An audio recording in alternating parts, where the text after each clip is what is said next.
የግሌ ናት ብሎላችሁ ርፍ አብርሽ የፈሩት ይደርሳል የጠሩት ይወርሳል። አቤት አቤት ዘንድሮ።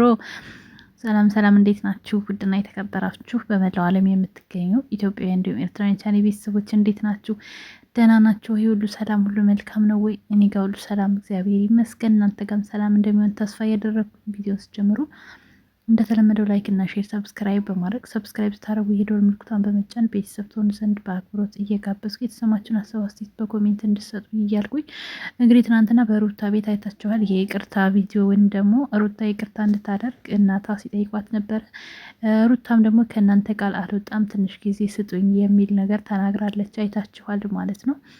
እና ያው ልጅ ያለ እናትም ሆነ ያለ አባት በፍጹም ማደግ የለበትም በሚለው ሀሳብ እኔ የምስማማለሁኝ።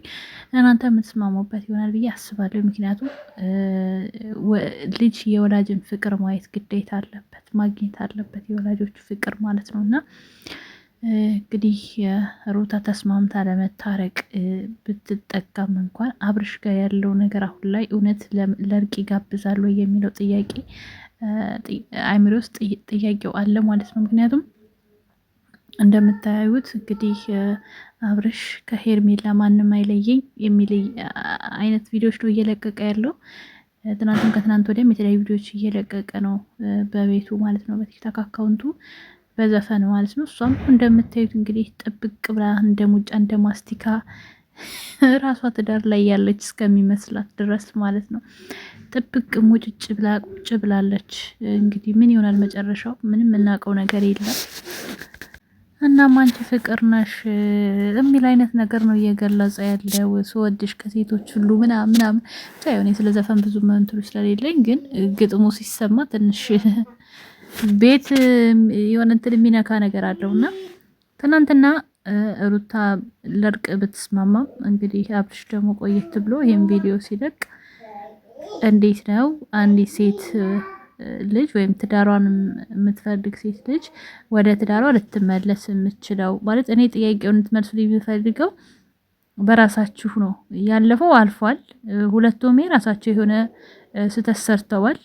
ሁለቱም የራሳቸው ድክመት። ሰው እስከሆነ ድረስ እኔ ሙሉ ሰው ላይ ስህተት የለብኝም አልላችሁም። እሳሳታለሁ። የሰው ልጅ እስከሆንኩ ድረስ የሚሰራ ሰው ይሳሳታል። ግን ደግሞ በትዳር መካከል መጣላት፣ መጨቃጨቅ፣ ብዙ ስህተቶች መፍጠር ምናምን ያለ ነው ስህተት። ግን ደግሞ ስህተትን ቢኖር እንደ ስህተቱ አሁን ላይ ደግሞ ለእርቅ ሰው ሲጋበዝ፣ ሰዎች እርቅ ሲፈልጉ ምን ማድረግ አለብን ወደ እርቅ ለመሄድ የሚባለው ነገር ጥያቄ ውስጥ ስለሚገባ ነው። እና ሳይ ሄርሜላ አሁን እያደረገችው ሄርሜላና አብርሽ እያደረጉ ያሉት ነገር ከሩታ ጋራ የመታረቅ እንትኑ ፍላጎቱ የአብርሽ እየጠበበ ይመስለኛል። ለምን የበለጠ ሩታን እያራቃት ነው በሚሰሩት ቪዲዮዎች እና ማለት አሁን ቤተሰብ እርግጠኛ ነኝ ሽማግሌ ሰብስቦ ምናምን የሩታ ቤተሰቦችም የአብርሽ ቤተሰቦችም ቢያወሩበትም ዋናው ደግሞ የአብርሽ የራሱ ውሳኔ ነው። እሱ ከሄርሜላ መራቅ አለበት ማለት ነው። ከእሷ ማይርቅ ከሆነ ከባድ ነው የሚሆነውና በተለይ ሴት ሆናችሁ እሷ አጥፍታለች፣ እሷ በድላለች፣ ስለዚህ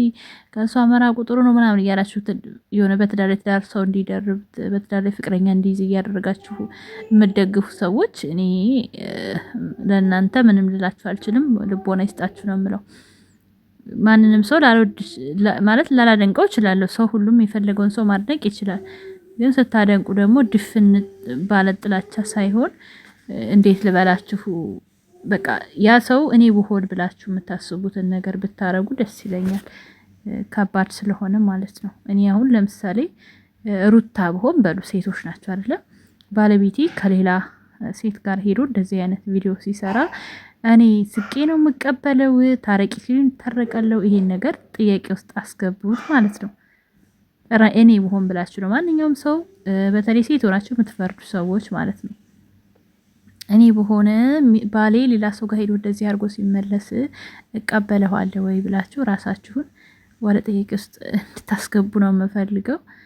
እንግዲህ እኛ መጨረሻውን እናያለን።